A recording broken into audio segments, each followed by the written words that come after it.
Hello hi friends, welcome back to my channel. ఎగ్జామ్లో 9 questions చూస్తే భయపడతారు, కానీ దీన్ని చాలా ఈజీగా సాల్వ్ చేయొచ్చు. ఇది చూడండి, a³ - b³ / a² + ab + b² లా ఉంది. అంటే a³ - b³ ఏంటి? b × a² + ab + b². అప్పుడు 9.8 - 6.8 × 9.8² + 9.8 × 6.8 + 6.8² డివైడెడ్ బై 9.8² + 9.8 × 6.8 + 6.8².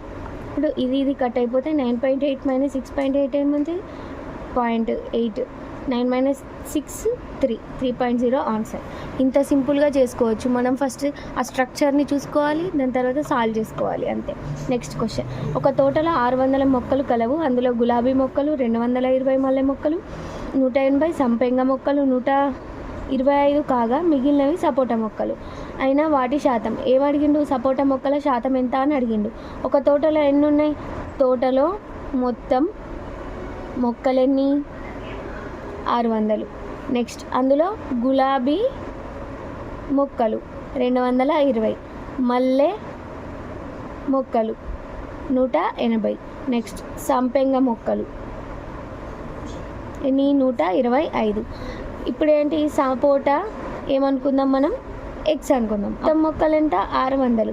ఇవన్నిటిని ప్లస్ చేస్తున్నాయి కదా, అంటే గులాబీ మొక్కలు ప్లస్ మల్లె మొక్కలు ప్లస్ సంపెంగ ప్లస్ సపోటా. అప్పుడు ఏమైతే? 600 = 220 + 180 + 125 ఎక్స్. ఓకే. నెక్స్ట్, ఇక్కడ ఏం చేద్దాం? ఎక్స్ తీసుకొని 600 మైనస్ వీటిని ప్లస్ చేయండి. 220 + 180 + 125 ఎంత అవుతుంది? 525. ఓకే. 600 220 + 180 + 125 + ఎక్స్ ఎంత అవుతుంది? 525 అవుతుంది. ఇప్పుడు 600 - 525 75 అవుతుంది. అంటే సపోటా మొక్కలు ఎన్ని? 75. ఇప్పుడు వీటి శాతం అంటే బై టోటల్ ఇంటూ 100. ఏదికైనా శాతం అంతే తీసుకుంటే సపోటా మొక్కలు ఎన్ని? 75 + బై టోటల్ ఎంత? 600 ఇంటూ 100 వేసుకుంటే ఇట్లా పోతే 6 1 = 6, 6 2 = 12. పాయింట్ పెట్టుకుంటే ఇక్కడ 3 ఉంటుంది, 30, 6 5 = 30. ఆన్సర్ ఎంత? 12.5%. ఓకే.